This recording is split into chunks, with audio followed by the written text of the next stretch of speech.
Hello, my beautiful. How are you today? I hope you are well. Thank you incredibly much for joining me here at 1111 True Crime. We're going to be talking about the Idaho 4 case. There's a lot of theories, and everybody has a different opinion. And I looked at it and I've decided that the biggest question we have that would clear up some of the theories is if we knew if this was personal. Because if this wasn't personal, then those that have the rug theory are probably right. Now, if this was personal, and I mean like intimate to the victim, to me and to many others, we have the big question. Is it somebody in the inner circle? So we've been deep diving here on 1111 True Crime into the inner circle. And we've had a lot of questions reading different types of posts that are hearsay. Anybody could have posted them. We don't know. But the posts on 4chan are very personal. And so we've come to the conclusion that we should review what people have said for themselves. The only thing we have is a memorial. Now, I really didn't want to review people grieving, but there are certain things you have to do when there's missing lives, homicide. You have to go places and look at things you don't want to. And one of the things that I noticed that I want to share with you, and I want your opinion, is there isn't always words spoken. Sometimes it's body language. Now, I'm not a body language expert, neither are you. Sometimes it's a look. And I think we've all had that moment where maybe you're at the church picnic and mom sees you do something she would never have you do in public. Maybe you lick your spoon or something. And she gives you that look. You know that look when mom gives it to you. She doesn't have to say a word. So we're all skilled at reading some body language. Now, I want you to do something before I show you this video, and then we're going to come over to chat and see everybody. I want you to think about if you put your tongue in your cheek. You've heard of tongue in cheek. They said it tongue in cheek. I've heard that saying. I've also heard keep your friends close and your enemies closer. Makes you wonder. But I thought about it, and I'm going to show you where it's not just a look exchanged between Jack D and Steve G. It's also like a tongue in cheek. He rolls his tongue hard across the inside of his cheek. So I want you to think about it. I want you to look at me and pretend that you're going to do that to me. You're going to be like, you know what I'm saying? Like, roll your tongue. I'm trying to do it. I'm not that good at it. But men do it often when they've had enough.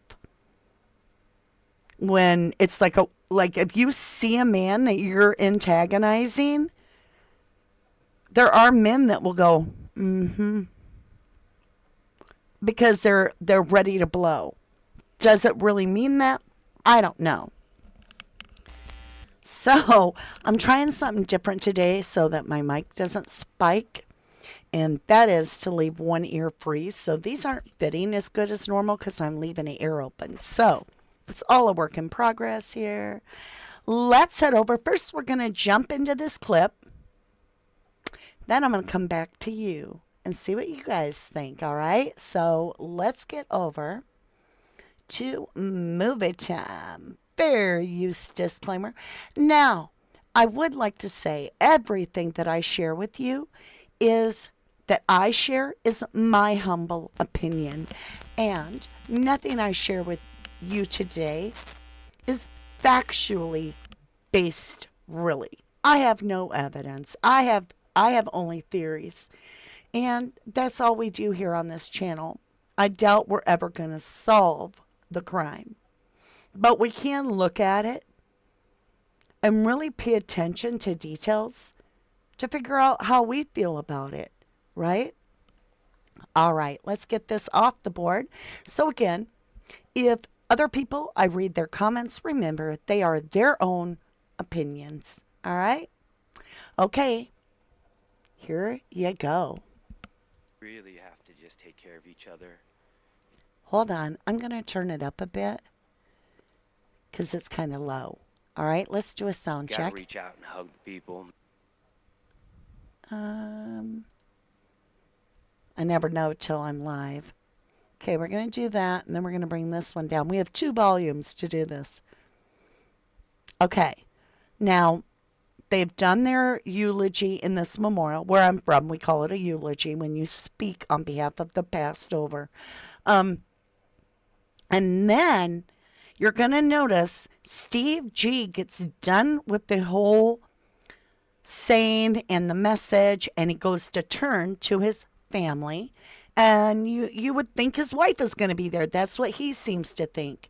But his wife has went past him and is giving JD a hug. Now what I did is I play it all the way through, and then I slow it down, and then I play it all the way through, and I slow it down, and I catch certain parts. So with that, here we go. Make yourself uncomfortable and just be part of the healing, and take advantage of every opportunity that you can tell your child that you love them, and don't let them walk out that door without giving them a hug. Even if they're annoyed and they don't want you and you're embarrassing, just say, I'll hug you longer if you just don't get this over with. So if that's, it's going to take that. If this community is going to help us, we all know that we can't do it alone. And I thank you guys all for here and starting that process right here in our own little community. Thank you guys. Did you see it? We'll watch it again. All right. Guys. I've slowed it way down. He looks, wife not there. He turns, cheek, boom. We'll watch it again. Hold on. Here you go. He looks, no wife. He knows. He turns, cheek. What does that mean when you guys see him do that? Hold on, we'll do it one more time.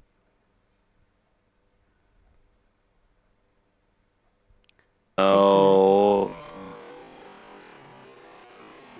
that. Let me see if I can fast forward it. Just, yeah. So the wife. Thank you guys. He thanks everybody. The wife goes behind him. He turns. Christy ain't there. He turns. Look at this tongue. Do you feel me? I'm coming over. I'm coming over. So first I want to show you what I'm talking about. He does this whole. And I'm like, what is that? What is that? And I wanted your opinion. All right, let's get over on chat time. Chat time. All right, let's see who's with us today. Welcome, Chick Bait to Starlight Sea. Thank you, my beautiful. I appreciate you. Heaven Reigns. Aw, I've been with you for a bit, Mama D. A bit? You've been with me for over 2 years. 31 months. Thank you, Heaven Reigns. Thank you. Thank you to everybody. We hit 27,000. Stay tuned. Somewhere in this live video, you're going to find out how you can get in the giveaway for this absolutely beautiful video camera that, well, here, It's got the screen, right? You can do all kinds of good stuff. Quentin, my son, was playing with it a little bit. I'm like, be careful. He's like, I'm not going to break it, Mom. But he was turning it and looking at it, and he said it's a nice camera. So I'm excited to be able to give that away. We're going to be giving that away for our 30,000 subscriber when we hit that level. And I'll let you know how you can get in that drawing. All right, my lovely Liz, I just want to say hello to my beautiful mods. I've got Jennifer Swain, Jenny Beal. Let's see who else. It's a weird time of day, so we don't always get everybody. Okay, I think that's it for mods. Thank you incredibly much for being here. And you guys, what do you think? I have a lot of other things to show you today, but what are your feelings on that? Robin Davis Duxworth says, just keep commenting on lives, and YouTube picks those who interact with the lives when free memberships are given. That is true. That is true. So we're going to be doing a members live chat. So it'll go out publicly, but it will be a members chat only. That is going to be once a week, and we're starting that the first week of July. So it'll be a lot of fun. Hey, Wolf Angel, you said, in my opinion, is that was a stare down, right? Let's look at it real quick while you're saying that, because it's frozen right where you're saying.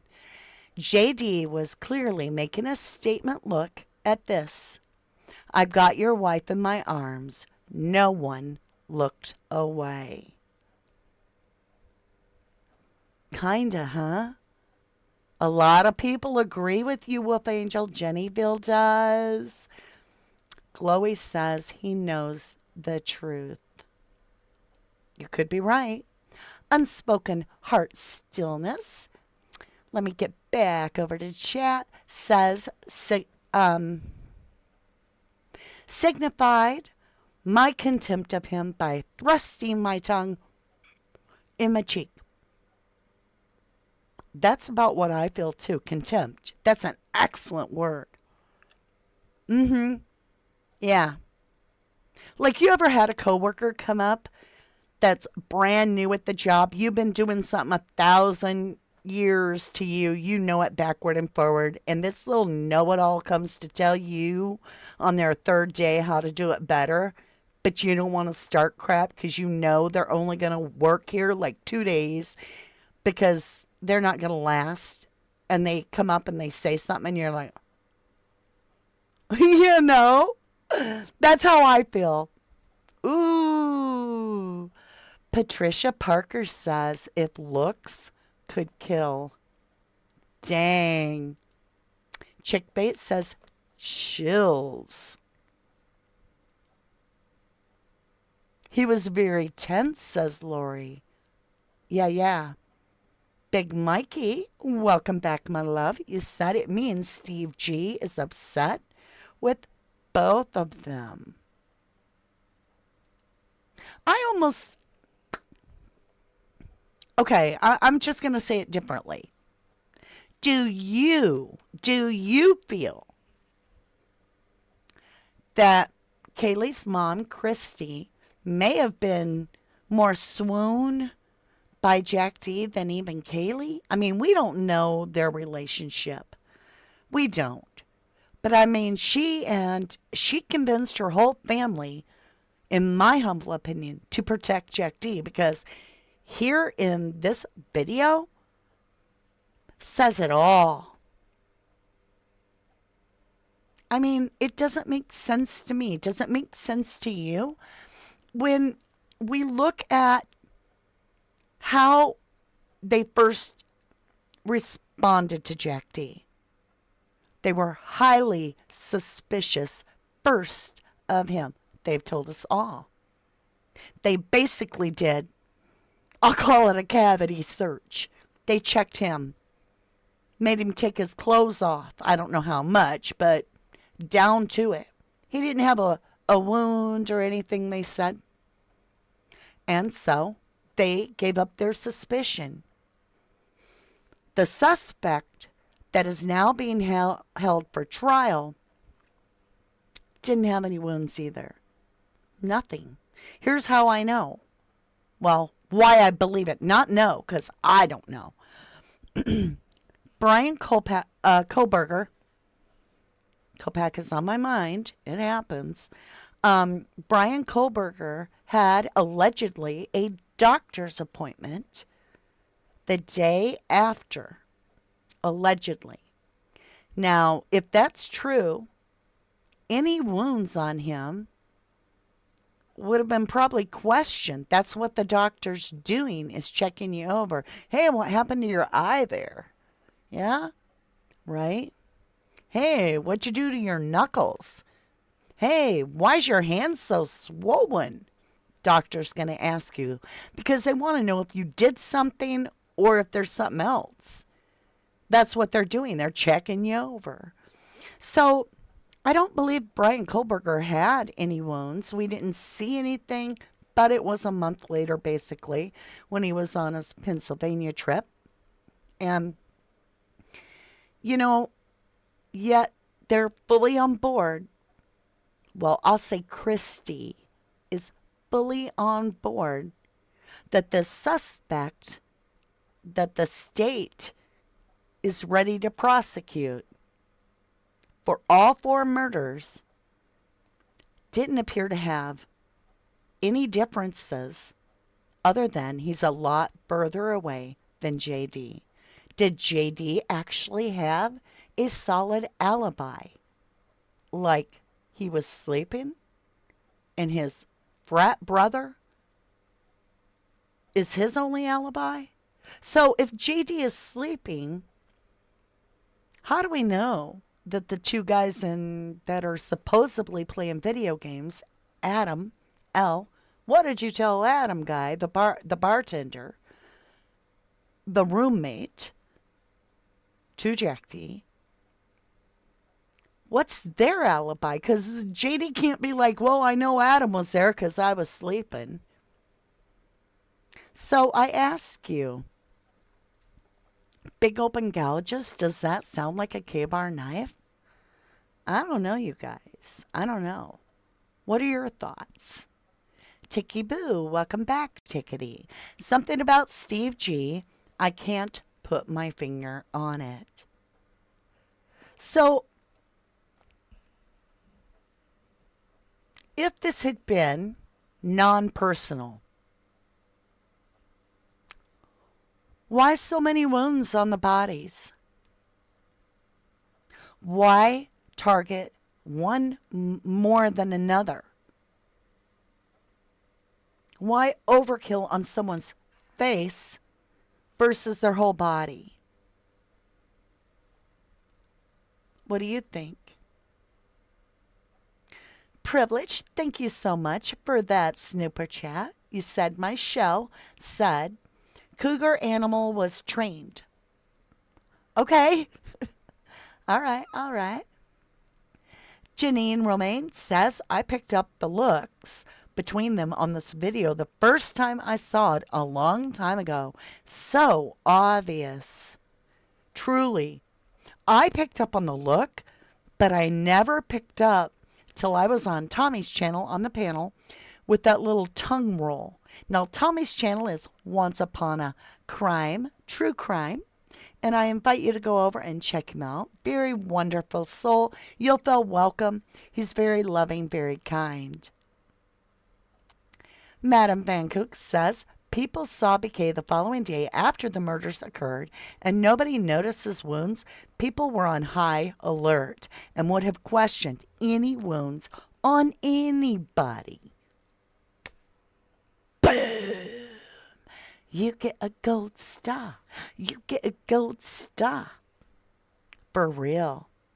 In fact, almost all of the people said after the homicides, Brian didn't seem to do anything different.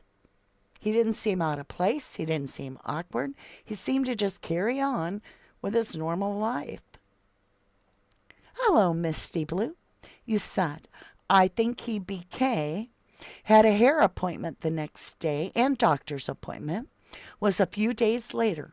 I bet Aunt T will call the doc to the stand to confirm not a mark on him. Oh, I have amazing people. You are amazing, Misty Blue, and everybody, all of you, because you're critically thinking, even more so than the prosecution.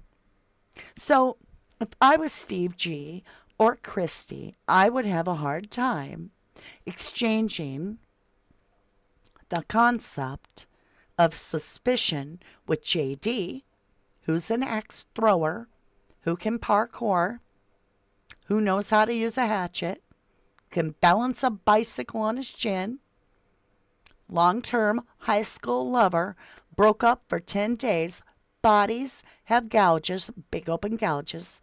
Allegedly, Kaylee G took over 50 hits to her face alone.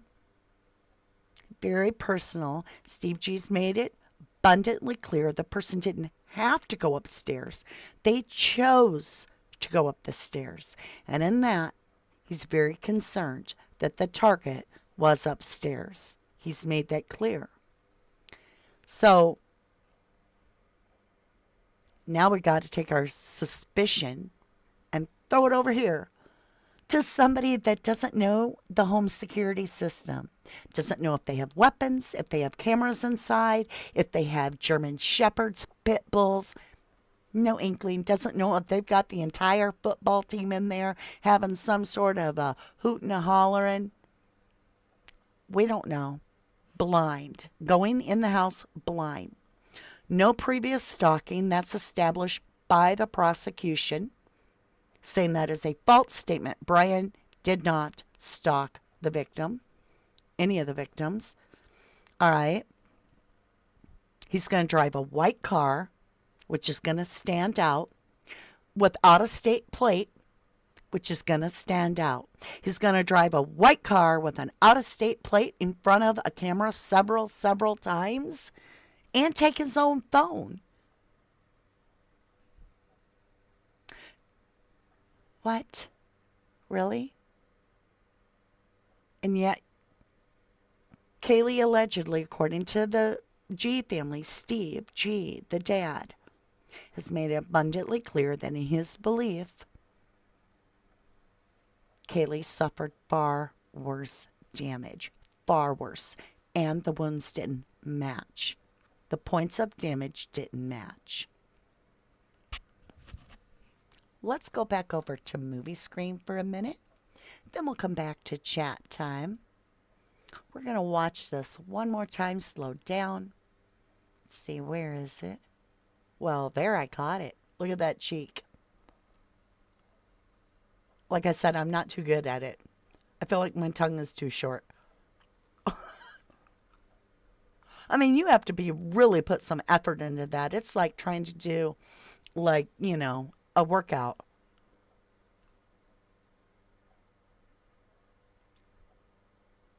If you got that look from your mom or dad, let's say you got that look from your dad, what would you feel? Lynn Annie says, Lynn Annie, there it is. No, Lanny, I cannot say your name, love. Lynn Annie, LS says, we're going to call you Simon. Simon says, I know everybody knows this, Mama D, but this was not done professionally by the police, and Green in the war room every day is ridiculous, in my opinion. I think it's personal, and that's why I can't go with an unfamiliar attacker. I can't. I mean, it has to be a direct connection to me for me to bite and be like, okay, I got suspicion. There has to be something very targeted to Kaylee, very targeted to Ethan. And Ethan could be that he's the alpha male, and this person's going to take out the alpha male first. That takes Xana out. But that's not what we heard. We heard that this person came through the slider on the second level, which I personally don't believe. I think they came in through the third, but I could be wrong. But we've heard that Kaylee and Maddie were the first victims. So then they've got to come back down the stairs to use the slider down there. Why? Unless that was targeted too. So it really brings a lot of questions. Now, Isle of Views says ultimately nobody knows anything until trial time. Bloom's book is melodramatic fiction and adds a little to the narrative. I agree with you, lovely. Jennyville, hello. He says, I think some people would rather live a fantasy world than face facts. That way they were wrong. I'm just asking a lot of questions because to me it's personal and I can't let go of that. But is it just me that it's personal? Lorna said, I've wondered if the damage to KG was done after the original attack by a hateful person. In my opinion. Thank you, lovely. Chris Barndell says, look at the way JD is looking at SG. Yeah. You doing better, Big Mikey? Welcome back. Mr. G says, I think you're the best. My opinion that DM set up the whole deal.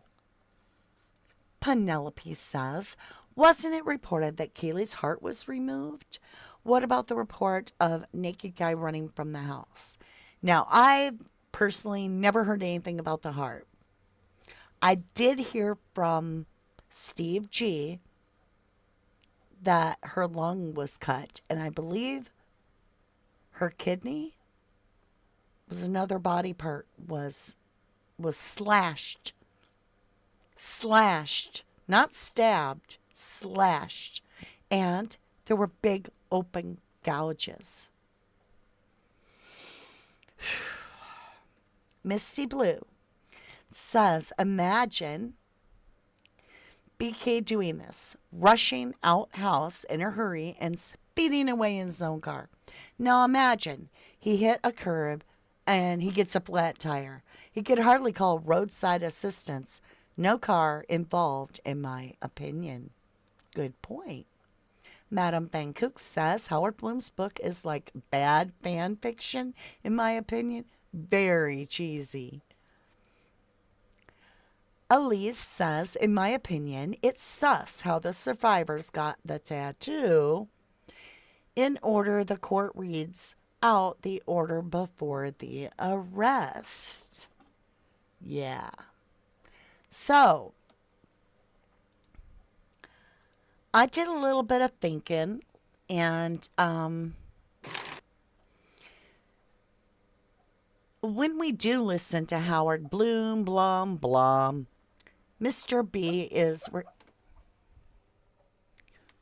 We have a Jack Russell. Jack is his name, too. Sleeping and, like, barking in his sleep.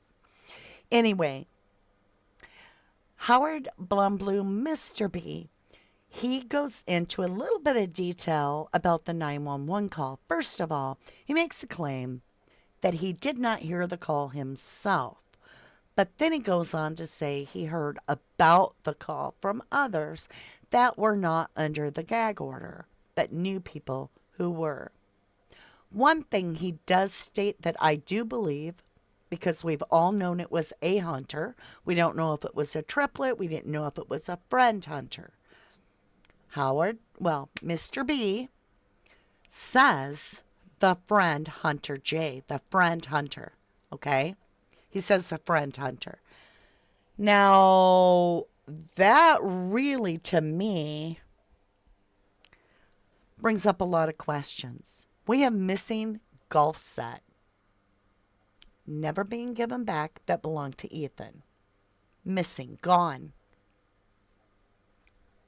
I've often wondered if a golf club was used in this attack. We also have heard rumors, very serious rumors, that another unknown male DNA was found on a cigarette butt, allegedly hearsay. And we've all wondered who smokes. Hunter J smokes. Hunter J plays golf. Now, when we read the 4chan and the follow-up 4chan, one thing that was very significant was that whoever wrote this hateful, vicious, wicked statements about all 4 of the victims, feel free to go watch my yesterday's video where we break it down for you. Forgive me. They got money. The author is making it sound like they got money because they're constantly talking about the broke bitches.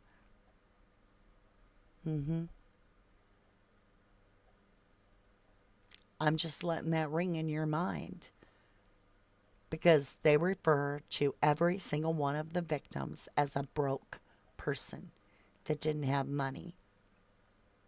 Now, I'm going to switch over and we're going to look at this.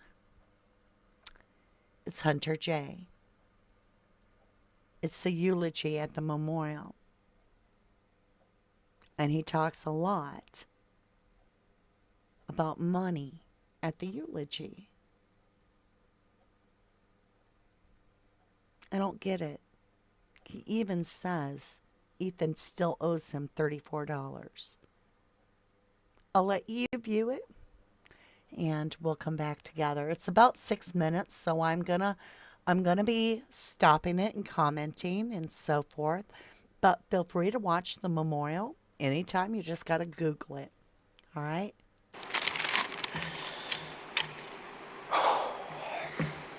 Hello. My name's Hunter Johnson. Me and Ethan became best friends over the last year and a half we spent at the U of I. And since we became such good friends, I feel honored and privileged to even be able to share who he was to everyone here.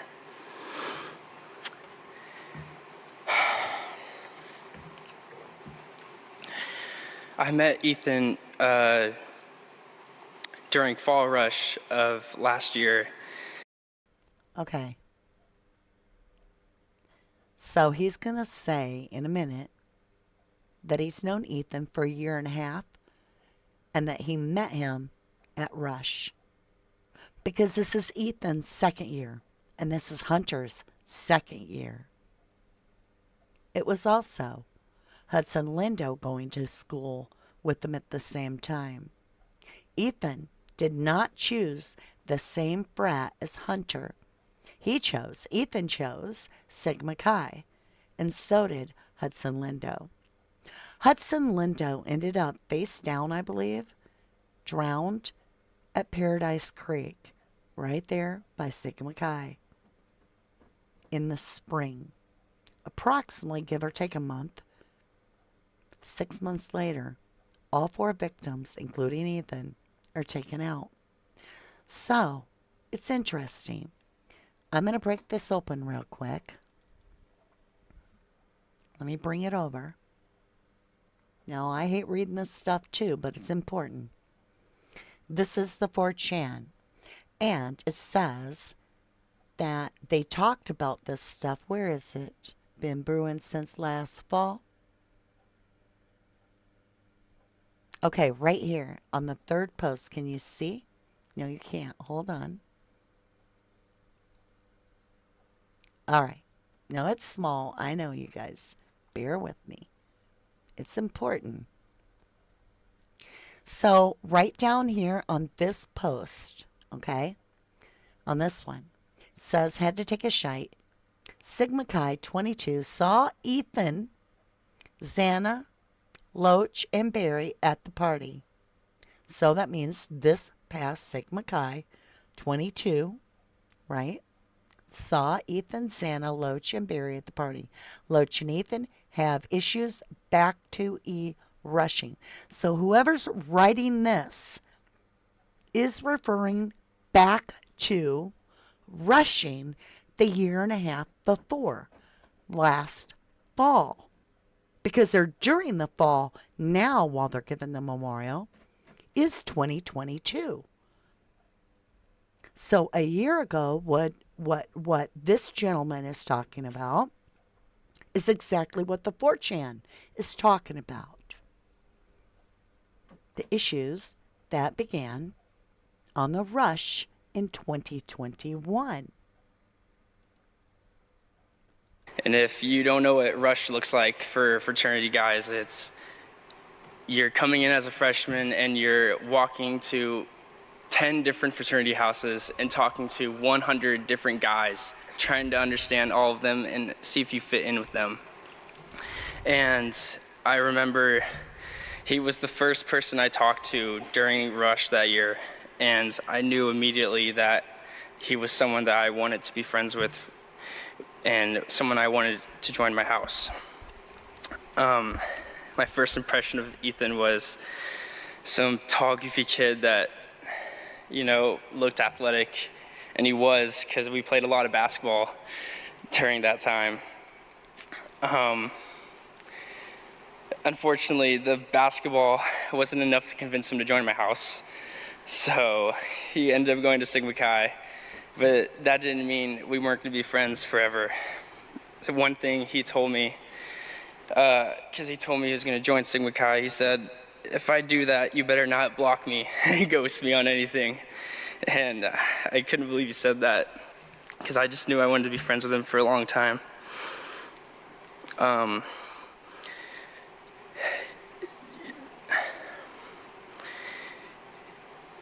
He had such an infectious smile and a charismatic personality. And if you knew anything about Xana as well, they were very similar in how they acted together. Me and Ethan shared a lot of memories together.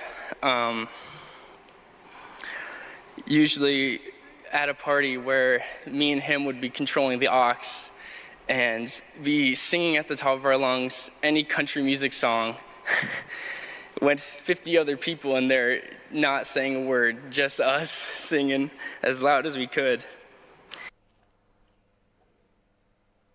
I know he has a girlfriend, but it does make you wonder if he had like a little bit more crush. I don't know. What do you guys think? Some of my other favorite memories that I had with Ethan also included Xana, and those were the times we spent on the golf course. Me, Ethan, Xana, and Emily, we went a lot over the summer and before summer. And you knew it was going to be a good time when we went golfing, when we had more drinks in our bag than we did golf balls. And we usually had to send Xana and Emily to go throughout the forest to look for more golf balls for us, because we ended up losing so many. If you knew Ethan, he was never angry about anything. He would never get upset. You couldn't upset him ever. And one time we went to play 18 holes, and he wanted to bet money every hole, $2 every hole. So now we're talking about golf and we're missing golf clubs.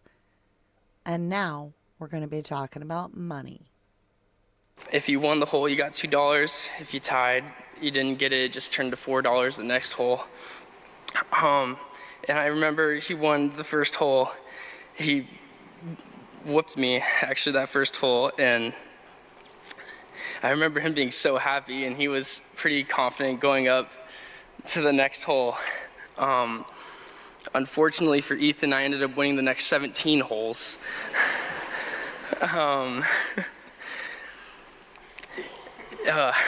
If you also knew Ethan, you knew he wasn't great with money.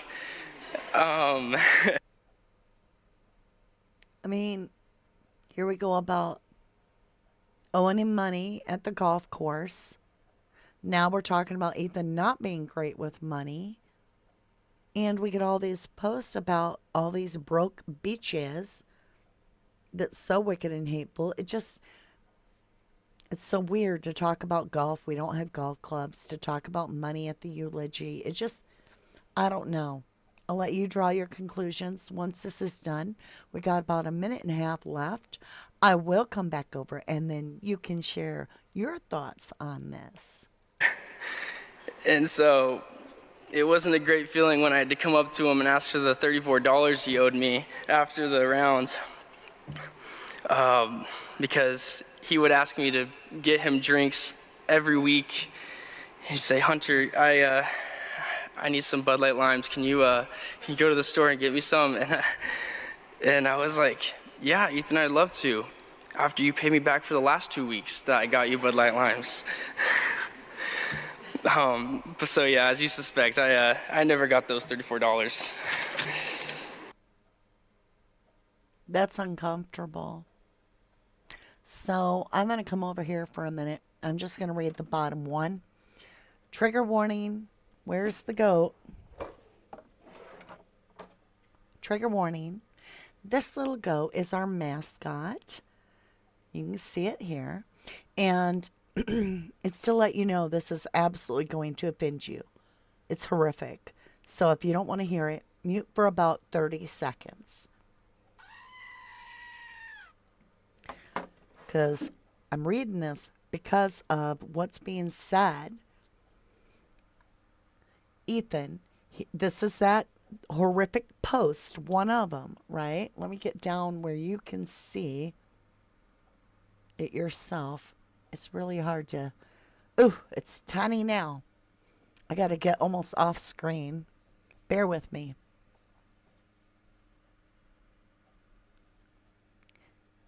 Ethan was a effing faggot chump who couldn't even protect his own girlfriend and was also his mouthpiece. In fact, I think the women in his life have always spoken for him. Did you see the way his ugly, wrinkled-faced, beady-eyed M.O.M. tried to get sympathy for their ugly-ass family?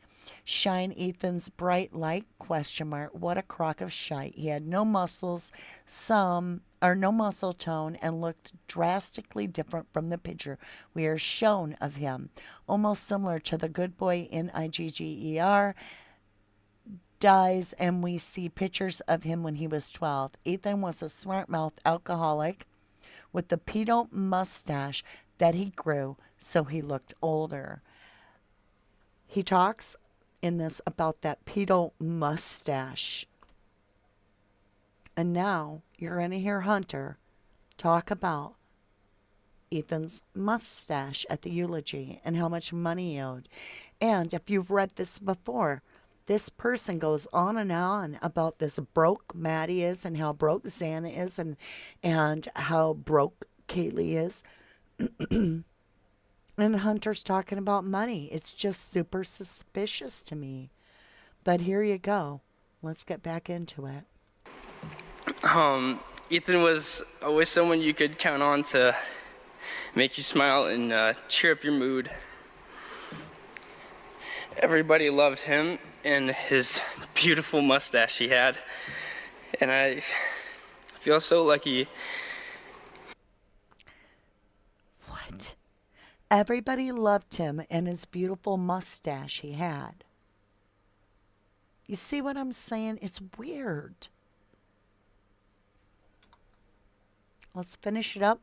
We've got under a minute, and then I'll come over to chat. So I've shared so many great memories with him.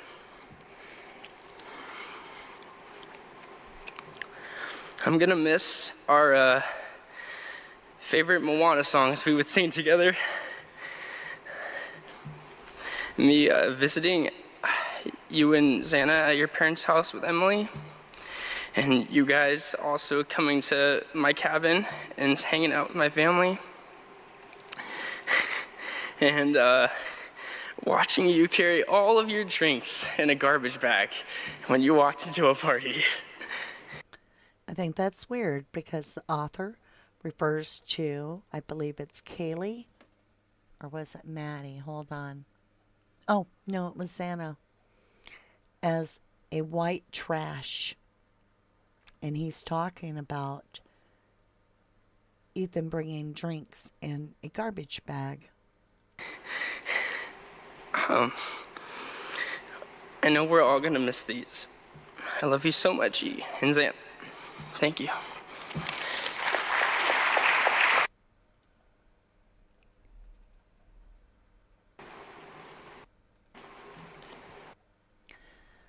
All right.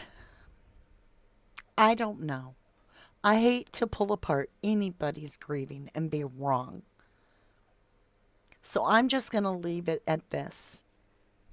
It brings a lot of questions to me about money. I mean, I have nothing against anybody self expressing themselves or even hiding their gender preference, if you feel me.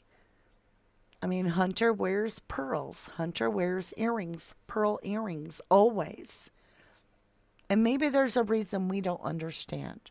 Perhaps he was given them by his grandmother and she passed away and he loves them. I don't know. But it does make you wonder if he had a feminine quality about him. At least it does me. But what are your thoughts? What are your thoughts? Share with me. Share with me. Lorna says, people make inappropriate toasts at weddings too. That is true. There are some awkward posts. I get it. Ladybug said, so are you guys saying Hunter is code talking? No, I'm not saying he has a code figured out. Maybe you guys are. Karen Guy says, hey, beautiful. Have missed you. Welcome back, Karen Guy. Welcome back. No, I'm just saying, like, somebody said yesterday in chat, I know JD didn't do this because I talked to him and he said he didn't. Oh, okay. Sure thing. Because the killer would tell you. Right? And then I was like, okay, so what are you going to do? Are you going to talk to him and be like, hey, did you do this? And they're like, no. And you're like, phew. The killer's never going to tell you. And then the other statement that was kind of interesting was a commenter said, I don't know how the people that did this can sleep at night. And I've read this comment 1,000 times, I betcha. Because that's you and me. We have a clear conscience. We wouldn't be able to sleep with this. But need I remind you, whoever did do this or the people that did this are the perps that believe in killing. Another comment. Somebody said, how could the perps stand by and watch an innocent man go to trial for the crimes they committed? Y'all, these are killers. They have no morals. They have no morals, in my opinion. They're broken. They're damaged material. They don't think the way you do. They don't feel the way you do or I do. They don't suffer from remorse. They're not tortured by these images. No.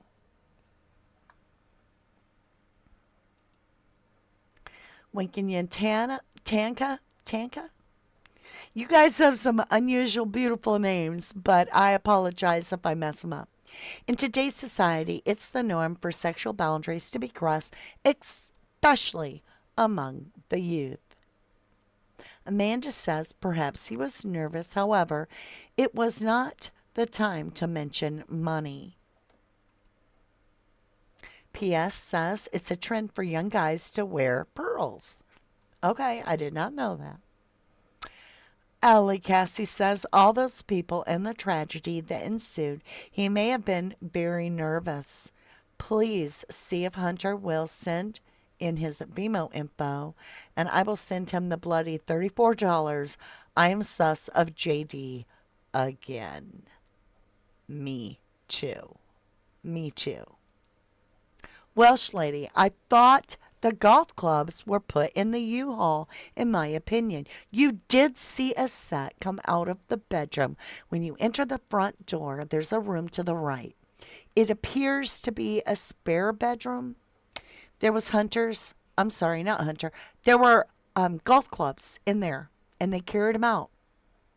But that wasn't Ethan's set.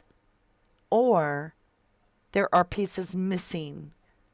Maybe there's some irons missing because it came from Stacy Chapin, Ethan's mom, that said she never got the golf clubs back. Steve G's family, or Steve G and his wife, Christy, have stated that Kaylee's phone was the only phone out of the victims that has never been returned. So we got golf clubs not returned or not given or released, and Kaylee's phone. We also know that Kaylee's LinkedIn disappeared because Olivia, her sister, showed it to us. It disappeared in front of her face, like while she's watching. Crystal C, hello and welcome to A Level of True Crime. My son is the same age as these kids, so everything being said sounds normal to me. Even down to the pedo mustache. My husband would joke around with one of the friends that he had a porn stash. I agree with you, that does. But what I was pointing out more is that the things Hunter is presenting in his eulogy are also being reflected and pointed out, those same points, in this horrific, wicked 4chan. So it just seems weird to me, a little sussy. A little sussy. Super effective. Thank you, Jennifer Lovely. Thank you, humbly, for that $50 snooper chat. You are so generous, and we totally, as a family, are so grateful and thankful to you. I take your snooper chats, I buy second monitors, or I buy gifts that we can then give out to you guys. So every little penny is put to good use, and thank you. I appreciate you. Jennyville says, oh, I grabbed the wrong one, but that's okay. Tinka says, I think there was animosity between the Moys and some of the residents at the house. Who's the Moys? I don't know, lovely. Jennyville says, money and power, in my opinion, are the most important things to these youngsters. Greek life is expensive. I don't know. Good point. Linda Annie, good to see you. All the evidence disappeared, even the house. And I will add on to your comment. Also, all 4 victims have been cremated. There's no going back and checking to see if points of damage match now. Nope. Morgan says the golf set was put in the U-Haul with the stuff that was supposedly going to the families. That was a different set. After that, months after, Stacy Chapin said Ethan's golf set has not been returned. So maybe that was Xana's, being her and Ethan both played. Hello, thou shalt not kill. True crime, Mr. Roy. The most handsome man on the YouTube streets in true crime. You say, hi, Mama D. Hello, chat. Please check out his channel. I was a guest on his panel. Go check it out. He has a wonderful channel. He's just getting started. Could use your love and support. And see what you think. Give him some feedback and some love. Good to see you, love. Welsh lady. Oh, I see. Thanks also.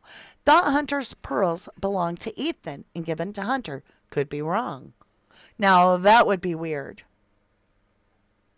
To me, that would be sussy. Super sussy. Terry Sleuth, hello, lovely. The progeny of the wealthy Idaho class sounds like horrible people, and they'll be running the state soon. Scary thought. Yeah. Yeah. Hello, Miss Anonymous. It takes thousands of dollars just to rush. True, true, true. Thou shalt not kill says, Mama D, stop, you're too kind. I'm honest, you are handsome, and all the ladies tell me so. I hear it. They're like, oh, you got to talk to that handsome feller. So I thought that was cute. Pima Trombo says, I remember at the beginning they talked about Hunter leaving that night after the party and going to his cabin to meet his parents, and they all went on vacation for a while. I wonder what time they left. I'm just asking. Think about it. Think about it. I'm going to come up to topside for a minute. All right, hear me out on a thought. Theory, spaghetti at the wall, opinion, mine. You guys can totally disagree. I find it super, super damn sus. Because if Hunter J is one that is called over, his DNA would be found on Ethan if we are to believe that he was the one checking Ethan's pulse. How would they clear him from the crime? And then, over on the JD aspect, I began to think about what reach you would have if you used a hatchet. Think about it. Your arm extends, what? 2 feet? You got a good 2 feet, and then you've got another, what? 1.5 feet? You got 3.5, 4 feet. Swing. We're talking about open gouges and slashing organs. I don't know. I don't know, y'all. Musical Contessa says, this is an excellent segment and chat. I'm so glad I caught this live. Y'all let me know if I have found that sweet Goldilocks spot where my voice isn't hitting that buzzy sound because I'm too loud. I think it's helping that I don't talk so loud because you can't hear yourself in these headphones. And so I took this off my ears so I can hear myself talk. And that way I'm hoping that we're a little better. Hey, Sassy, good to see you, beautiful. She says, Trittrain. Aw, thou shalt not kill, Roy says. Laugh out loud. Thank you, ladies. You made my day. Well, that's good. We're here to make you smile. Ashley Case says it's crazy that we're just finding out that all 4 victims were cremated. I don't think Ethan was cremated. Why cremate them? Ethan was cremated. Promise you. I promise you. Hold on. I'm going to go get it to prove it to you. Because he's ashes. And you don't get to be ashes unless you're cremated. So give me a minute, lovely. It's hard to keep the headphones on good when I got one ear out. Okay. Let me get over to chat time for you. Actually, all right, I'm not going to show you what they read for the roommates. I watched the entire thing. It is absolutely nothing to it. It doesn't even sound like it's personal. I love the way the person smiled. They were ambitious. They were hard workers. There's nothing to it. There's no commentary to add. Feel free to view it on your own, but I'm not going over it. It doesn't even sound like they wrote it. It's not personal enough for me. There's no excellent memories or anything that made them laugh or any emotion. It's just, you always made me smile. You inspired me, and on and on and on. So I'm not going to do that part. But let me get over here, you guys. I am going to, where can I search? Right here. Let's go ashes, or let's go Ethan on my own thing. Ethan's ashes. There it is. Okay, we'll switch it over. About the analogy of... Okay, we got to get to movie time. You want to go to movie time with me? Go to the movie with me? Get your popcorn. All right, you guys. Off chat to movie screen. Listen to this. the football Oh, yeah. and having Yeah. Ethan right there Yep. under your arm. Is he still there today, or where is he? Do you still, I've not been asked that question. And it might make me, I've held myself together. Take your time. No. That's a good question. You just, because his physical being, it's funny. We tell this story of like what to do with him. Yeah. His physical, like his ashes, like we all wear him. His physical being, like his ashes, what to do with him? We all wear him. I'll rewind it right there. To do with him. Yeah. His physical, like his ashes, like we all wear him. We all. Yep. Really have. I want to get something else set up to share you here because we're going to do this again. Tommy, over on Once Upon a True Crime, Tommy Jude, he's the one that really got me started on this clip by showing it when I was on the panel with him. Me and Rory were there, and we were both like, that is so weird. And then that look that Tommy was talking about in this, we've all kind of went, But then I caught that little roll of the cheek with the tongue, and I'm like, ugh. So while we're on movie screen, let's play this one more time, and then I'm going to come directly over to chat and see what you want to talk about. There's that cheek roll. Let's get it again. Guys. Okay. Watch his cheek roll. He looks, wife ain't there. He sees Jack D. Roll it. Roll that beautiful bean footage.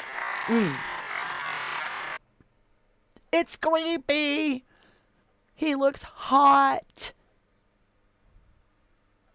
Mama D, can you dive into Kaylee's FOIA 1 video? I don't know that one, honey.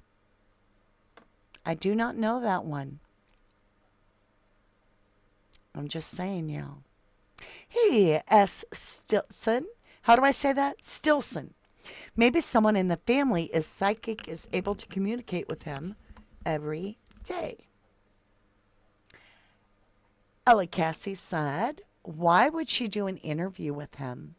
I mean, let's get serious. Sit down with Keith Morrison. It's nice they wear his ashes, I think.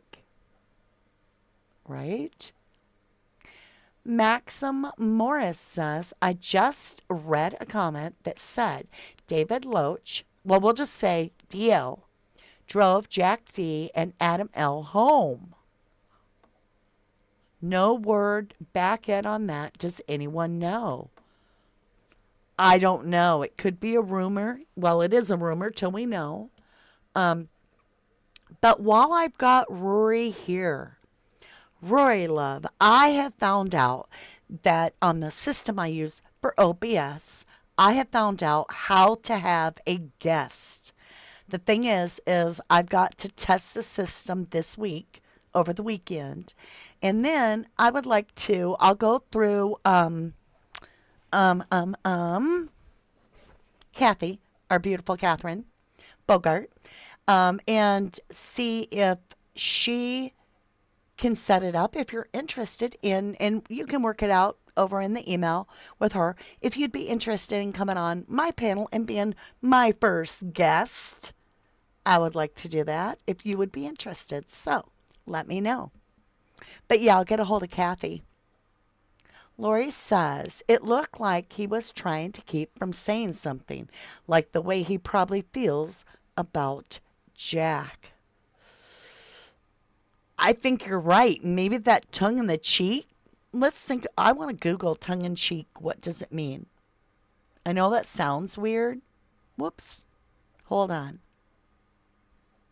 Let me get this over here. It's exploding. Okay. Shrink it up. So when somebody says tongue in cheek, right? Oh, let me get over so you can see it too. Bless you. What does, well, how do I do it? What does tongue in cheek, right, mean? Ironic, limpid, and insincere. Insincere.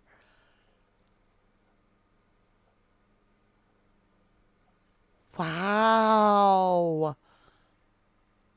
What's another word for it? Facetious.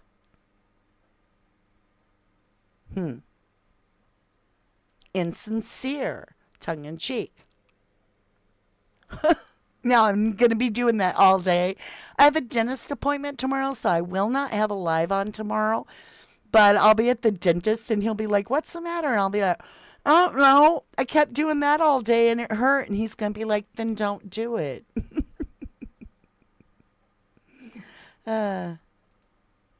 Dar Square says, "Bite tongue."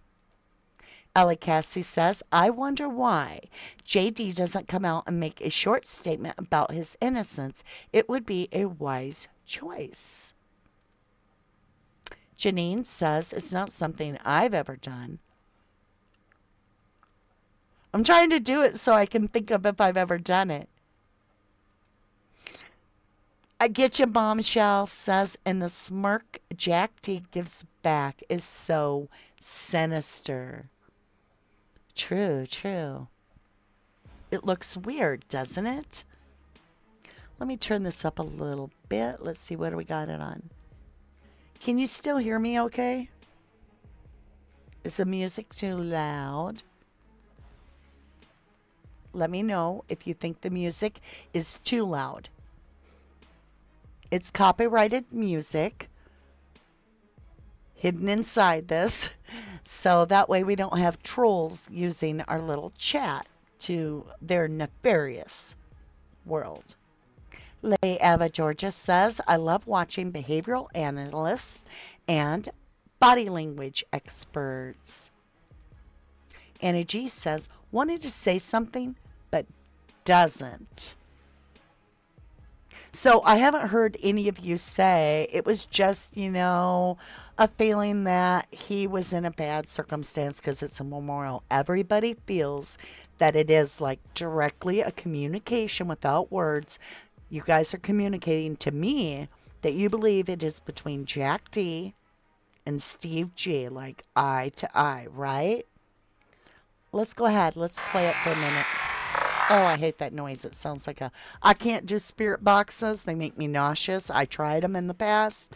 I can't stand them. And that's what that sounds like because I slowed it down. But watch this. Let's go back just a tiny bit.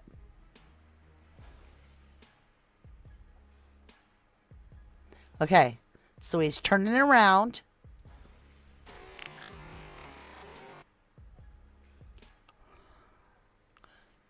And he's looking at him. Jack D is looking at him like, "I got your wife." Or as Tommy Boy would say it, Tommy Jude says, "I got your wife in my back pocket."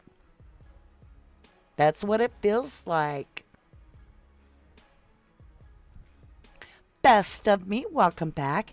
Even if he had to send in a video for us to watch, if he wasn't local for Maddie in reference to Jake saying something for her. Lay Ava Georgia says, "Surely if Steve suspected JD, why is he so hooked on BK being the guy?" Well, you got to remember, this memorial took place before there was a BK. Now, when BK comes along, it appears like Steve eventually gets on board and tolerates the idea. And then just eventually just is like, "Okay, you guys got all the evidence. You're telling me you got all this evidence. But are we seeing the evidence? I'm not. I don't know." Natural Healing says you never hear anything from the siblings. Ashley K says Jack D is close with the Gonsalveses. From their page that I seen, he's holding Kaylee's niece, who is Brand new baby, by the way. I don't know if Jack is okay with him or just keeps the peace while he's around. I think you meant Steve, but I get you. Tracy Faulkner says absolutely non-verbal communication. Mark and Betty says the wounds don't match. Yeah. To me, that could be two different weapons, right? Let's listen to that. I have it somewhere. Okay, I found it. Yeah, let's go over this. I've got another one. So let me shut off our little troll music. And let's listen to this little interview. It's 9 minutes long, but this particular interview gets me every time. Listen to this. Moscow deserves answers. The students of the university deserve answers. These 4 young innocent victims deserve answers, and so do their families. So let's start there. Joining me now on set, the parents of Kaylee Gonzalez, Christy and Steve Gonzalez. Thank y'all so much for being with me. You guys have been so transparent and strong for the public. Christy, you called the person that did this the boogeyman. Yeah. What did you mean by that? It's literally like what nightmares are made of. Like when you're a little kid and you think of the boogeyman, that's just how I feel. Like that's just the horrific details of everything. Them just having a good time, going home and going to bed, and this happening to them. Your best friend crawling into bed. Just crawling in bed. Every and girl the in boogeyman America comes. knows what that's The like. boogeyman doesn't, meet you at McDonald's. I mean, the boogeyman comes and snatches you out of your bedroom. Steve, we've been talking. I've been talking to folks in the community. You said something that stuck with me. You said, until this person is caught, you can't sleep in your bed. No. I can't just lay in my bed and do nothing. That's not the way I raised my family. That's not the way I raised my girls and my son. You don't be a victim. You stand up for yourself and you do everything in your power to make sure people hear you. And they're gonna hear Kaylee. They're gonna hear Maddie. They're gonna hear these. The other two as well. Yes. All of them. I'm careful saying anything about them because I need to be careful because I can't speak on somebody else's child. But these 2 girls, I'm not trying to be a glory hound, but these 2 girls, I'm gonna do what I can do, and we're not being victims. We're gonna fight. We're gonna figure out how to make sure that we hold everybody, accountable, and we keep eyes and attention on this and get this thing resolved. Steve, you have made it very clear to our audience that you are supportive of law enforcement. You support the investigation. But recently, I've been watching and talking with you, and you're getting frustrated. What does that frustration come from, sir? They put certain people between you and the officers that are making things happen, and those people are like lawyers, and they don't want to say anything, and they don't have the guts to come up and be alpha and be like leaders and say, hey, we might say something that's wrong. We're going to take that hit. So the officers, they look me straight in their eyes. The lead detective looked me in his eyes. I have no doubt he's working as hard as he can, but somebody isn't communicating. There's nothing being released. It seems like they're trying to suppress the story. We want to put rewards out there. Like, don't do that. Yeah, I get it. Your town doesn't want to have rewards. We want to put rewards out, and they're like, don't do that. They had nobody at this time. This is 3 weeks after the homicide, which means we're at around December 4th, something like that. And they don't want a reward out there. Don't do that. Because it would be bad PR. If you're going to campus and you're coming back from break and you're coming back to your campus and there's wanted posters for justice all over the place, you're going to be constantly reminded of the problem. And that's why they didn't want the wanted posters. Not only that, the house had to be taken down, right? Because it was a constant reminder it wasn't going to bode well for the admissions department in the school. So what Steve G is saying, he believed the investigators, but the go-between spokesman were more worried about the university and the town and the community than they are about catching somebody with a wanted poster. Kind of strange, if you ask me. Posters posted all over when you come and you do your rush. You're not going to get a lot of students if they see those things. But this community is not going to heal until this guy's pulled off the streets. It ain't going to happen. Think it through. It's not going to happen. He has to be off the streets. We all are working for the same thing. When was the last time y'all heard from the police? Thursday, we looked at our phone records. We want to be accurate. We don't want to sell anyone out. About 3 o'clock on Thursday. And did y'all get an update from the police about the investigation? There was nothing. We have no updates for you. There was no update. They needed me to text. sign a waiver form so that they could investigate something Some mail. that was mail related. Some mail. They needed him to sign a waiver so that they could look at some mail. So it would have been about Kaylee and something either she mailed or received in the mail. So we're working with them. We're not selling them out. We love our law support. The FBI, everybody that's here. We just have no information as family, and it gets tough day after day after day. I mean, every day you just wake up and think today's the day. We're going to hear something, and you see these, oh, there's a break in the case, and it'll just be something stupid. The sixth person on the lease that was never there. Stop playing games. This is serious. These are people's lives, and this is the future of this community. There's going to be 10,000, 15,000 kids that come into this community next year, or they don't. So be serious. I had the opportunity to speak to some of my sources, and I've been told that there were differences in the way that... Here it comes. Where the wounds, and this is the only time Steve G says it, and he apologizes, and then every interview he gives after this one, he won't say it again, and he says, I probably overspoke, I probably shouldn't have shared that, so listen close, and I've got it recorded. Go ahead, take it off the internet. We got it. Scrub it clean. We got it. Thou shalt not kill, Rory says. Can't lose that tuition money. Right, Rory? You get a gold star. Boom. For real. The victims were killed. Some were more severe than the other. And this week we heard the target attack walk back and then reverse her back to it being a target attack. What can you tell us about the targeted attack? They have told us that it was targeted, but they told us they can't tell who. We asked specifically, and they said, we'll try to get that information to you.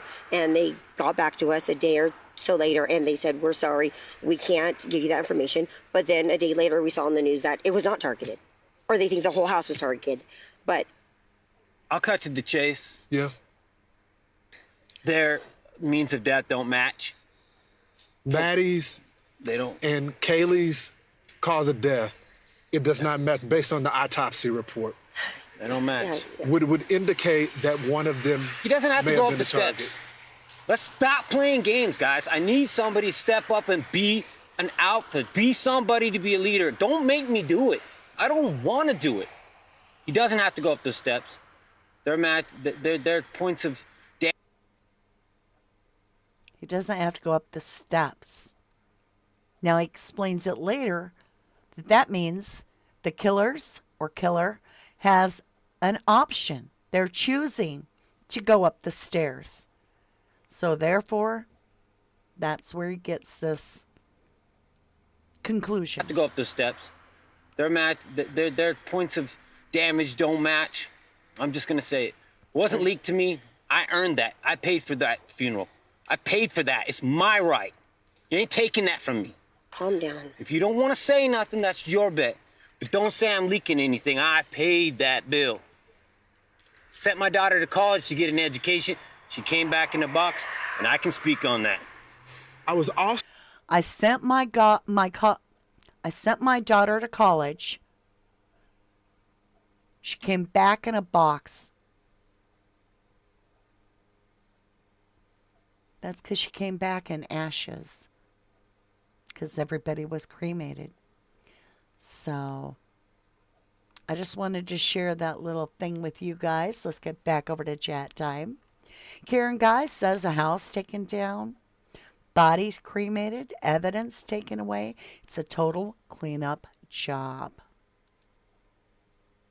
There was more lengthy doorbell audio that was posted back in December, January, right after the incident. Els says wanted posters equals more things to disapper equals more money down the drain equals cops can't cover up. Good point. Sweet and Salty says we don't know if they ask each parent about mail, though. We don't. Maximum Morris, welcome to 1111 True Crime. You said, I used to think it had to be an either or thing between some of these narratives, but it could be a solid Sigma Chi group that still included Jack D and Adam L. You could be right on that. Lay Ava, Georgia. Ashley K. has certainly seemed very personal. Yep, absolutely awful. Think you can trust the people around you. You know, I read a meme and it made me think of the Idahofour instantly. And that meme was something like, betrayal is the worst thing ever, but it even hurts. Or when you're stabbed in the back, that's what it was. And that's probably why I thought of the Idahofour case. When you're stabbed in the back, it always is very painful. But the worst of it all is turning around and finding out who is wielding the knife. And I'm like, that reminds me of the Idahofour case. Because to me, Jack T, Bethany, Dylan, Adam L, Hunter J, they're all super suspicious. There are a great deal of theories. All right, so I have a project I'm working on. I need your help. And I want you guys to help me with it. So before I get into that, I want to take just a minute with you beautiful subscribers and say thank you humbly again for bringing us up and way over 27,000 subscribers and a huge deal of members. You guys are just incredible, amazing, and I want to give back. So when we hit 30,000, I will be choosing one lucky winner, and it could be you, to win this beautiful little handheld VCR. That's what I call it. It's a digital video camera. And, yeah, it just turned on. Okay, so you can flip the screen. You can flip it this way. You can flip it halfway so you can film down. All that great stuff. It's got these beautiful buttons, a microphone. I'm like a Vanna Whitening it for you. It also comes with a case, 2 chargers. And at another time, I'll show you everything inside its little box. I looked up the value. It came to $230 for everything. Okay? But I forgot to tell you, it comes with a stand too. A camera stand. It's really nice stuff. Handle, everything. It also has this little case, right? Very nice. So we're going to be giving this away when I hit 30,000. It's extremely simple. All you need to be is a subscriber and type, hold on, digital video camera, or if you just want to put DVC giveaway. So digital video camera giveaway or DVC giveaway. Now I'm going to make this really, really clear. I'm only looking through the filter for subscribers, because this is to thank my subscribers. You can live anywhere in the world, and I'm going to do my best to get it to you. I'm going to ship it to you. If it gets held in customs, I've got my proof I shipped it. That's all I can do. I'm just saying. But it generally gets there. Now, when I put that filter in, I'm also going to search my subscribers for the words DVC giveaway. And that's all that's going to come up. So you need to put DVC giveaway. All right. Now, it will only work in the comments after we're not live. So on replay. And we're going to be doing this for a long, long time. And I'm not going to explain it every time, all the details. It's just we're just starting this. So I want to get you rolling. Doesn't pay to put it in the comments in the live. It doesn't pay because I can't search that. It's going to be searching posted comments in the rewatch is where I will be pulling the winners from. So if you are on the live and you want to be in this drawing, wait till this video ends, come back, hit replay, and go in the comments and type it down there. All right? That way it'll show up.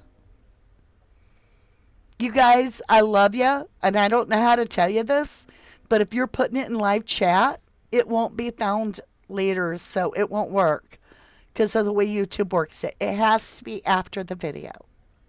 All right, my lovelies. Whoops, didn't mean to do that. Ashley says, yes, machetes do make gouges, not K-bars. K-bars are not that strong of a knife. And I think it was Rory. Yeah, it was when we were on our live together. So, Thou Shalt Not Kill, True Crime is Rory's channel. Please check him out. He had me on panel and we were talking about this very conversation. And he pointed out how quickly the knife tip can get chipped or broke off. And therefore, they've got part of the weapon, right?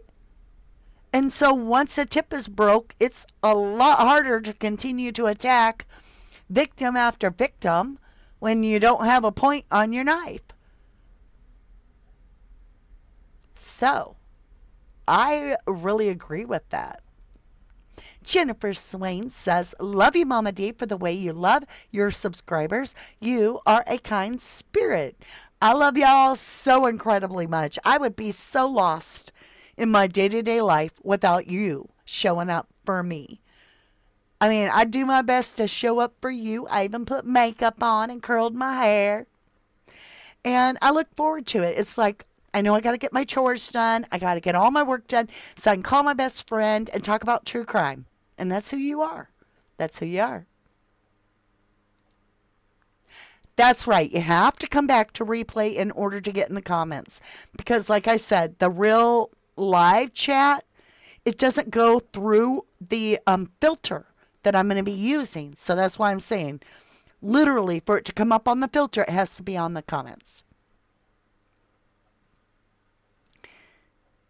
Not sure, Ashley, but I did hear this from a few others. Okay, thank you, J-Dub. Thank you, lovely. My wife is just glad Rory is back. Eye candy, she says. I'm just saying. She ain't lying. Rory is handsome. Rory is smart, too. I mean, that's a double whammy when you have handsome and smart, right? Best Me says, that's just the same, though, that we all use. Google for body language. What would it mean for someone to put their tongue in their cheek? Okay, I get you. I got you. I agree with you. Let me get it up here, the screen. I do it every time. All right, let's switch again. We're going over to movie screen. All right, let's look. What did you say it? Okay. For body language. Okay. Body language. Tongue in cheek. Meaning. What does it mean? as once an expression for the statement meant to be funny, but it also has sexual connotations with some people. Ew. What am I reading, y'all? Okay. You push your tongue into your cheek so the person you are talking with does not see, or at least they don't correctly interpret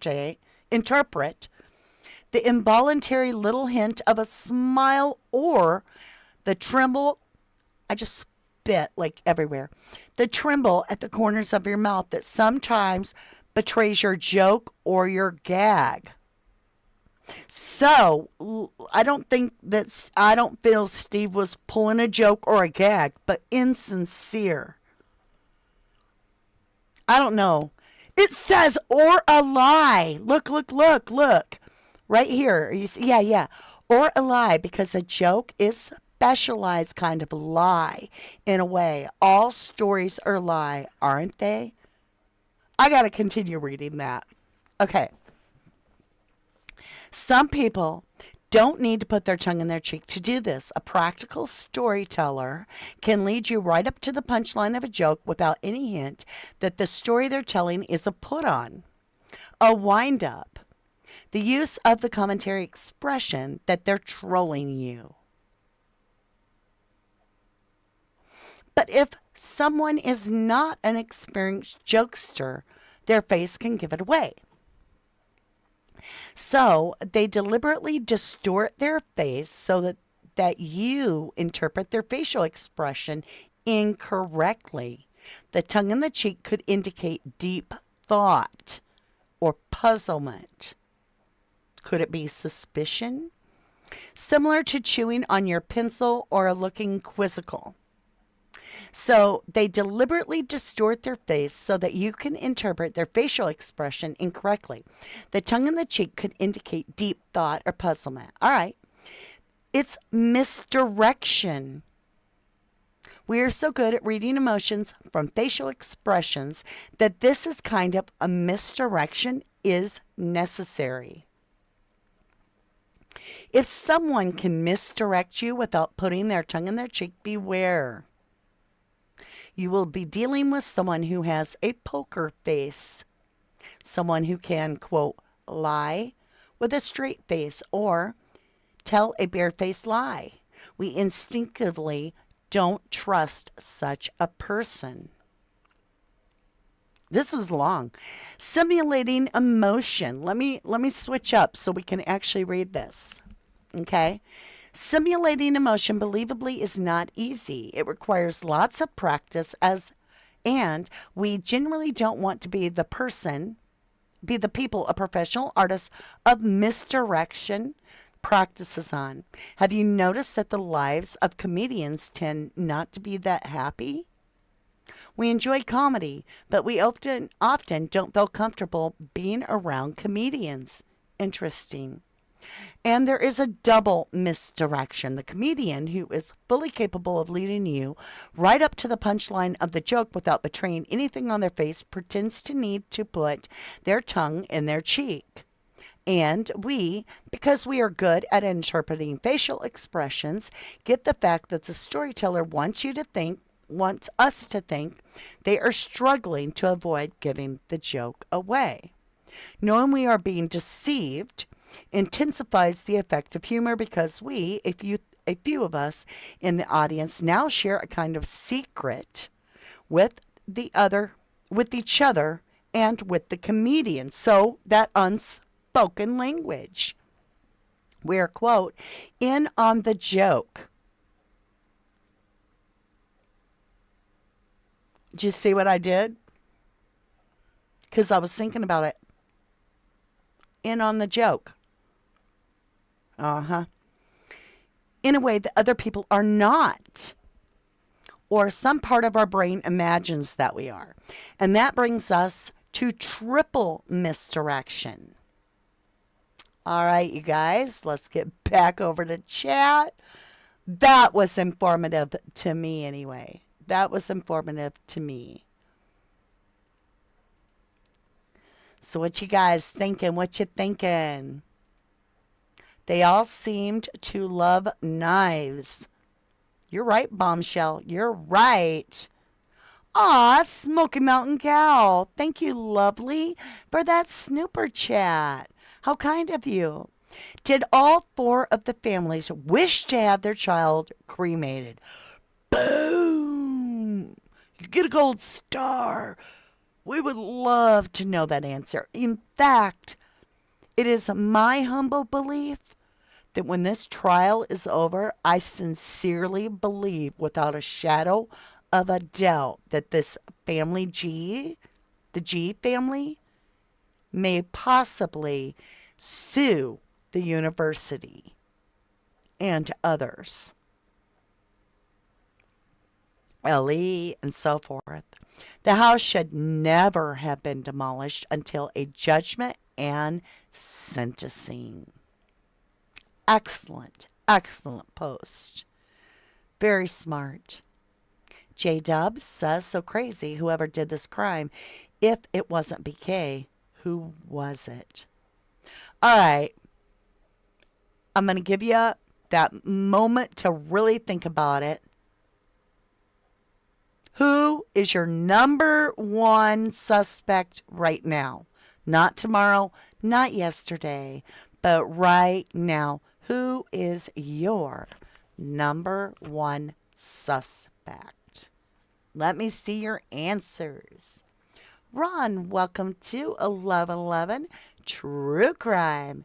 You said the sad part of this is the real killers are still out there, in my opinion, and I think a few frat guys are involved. You're not alone in feeling that. Dar Square says signaling in groups is helpful. ASL teacher of daughter noted that as benefits to be together yet across the room. Very good point.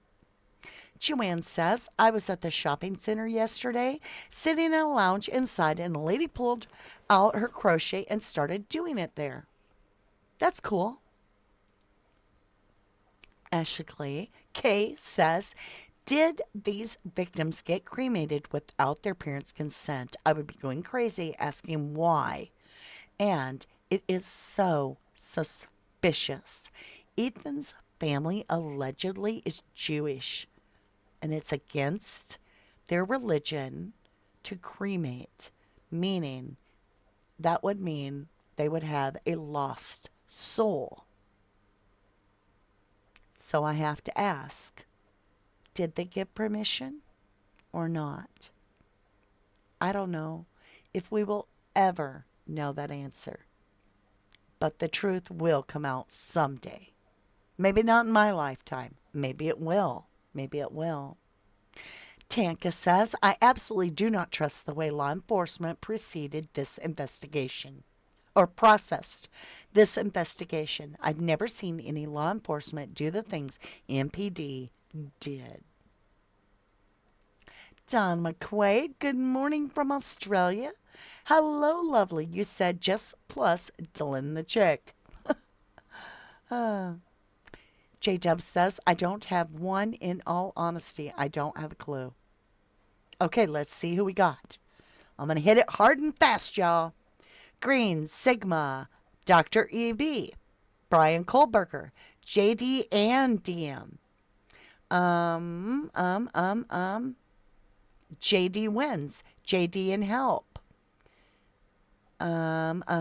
Jack Show. We'll just say Showalter.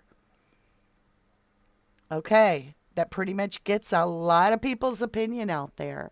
Thomas Oxka says, duh, why didn't I think of that? Thanks. See what happens when you get older and have too many things in your mind. So now we got to go up to Moonflower to do our little follow-up. Moonflower says, I'm sworn not to give out his personals. Just ask him in an email. Okay, I think it's personal. I'm going to step out of that. Best Me said, they don't want the reward out because they're scared that somebody's going to bite, because that's a lot of money to a possible student that knows something. And so LE, doesn't want a reward to tell. Yeah. Catherine says, I understand that the Gonsalveses want who did this charged and convicted, but they can't see that there's nothing connecting Brian to these crimes. How about how Brian's parents feel? Yep. Moonflower says, if the state of Idaho cremated those kids without the parents' knowledge, there is one hell of a lawsuit coming, in my opinion. Bestamy says, when you put up money, you might get information, and they don't want anybody telling the information because it won't match up with BK. Why do you think people were cleared so soon? That's a good question. That's an excellent question.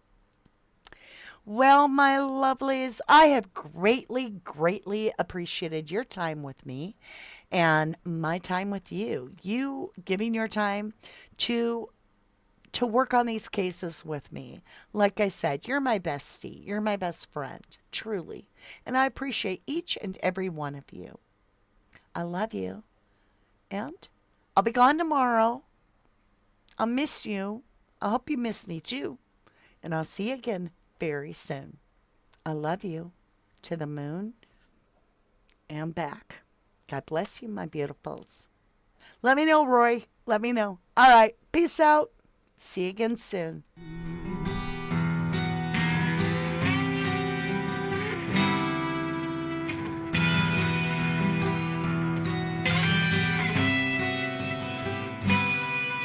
When a train whistles far away, and when the cold wind blows, when the lightning in your eyes reveals the darkness in your soul, the world will be reminded of what it already knows. 'Cause the days are gonna whisper, and the months are gonna talk, until the years yell out the truth. Time will tell, time will tell on you.